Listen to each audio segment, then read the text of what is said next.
we have an information was brought to the notice of the administration last evening that a member of the teaching fraternity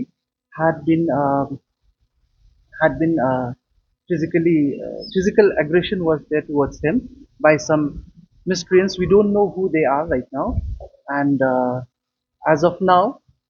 we have come to know that the victim has already filed the FIR at Maupanra outpost, and the police is looking into the matter and investigating what actually transpired between the victim and the miscreants. So, on behalf of the university and the administration, we condemn such kind of violence inside the university campus, and we assure that the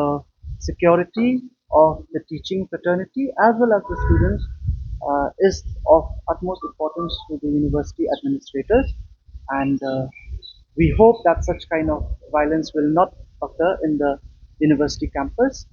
And on behalf of the police department, they are inquiring, they are investigating on what transpired between the two sides.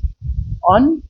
or from the side of the university, a committee will be formed to inquire, to form an inquiry committee, which will look into the matter, what happened, and what result, why such kind of incident happened in the university campus.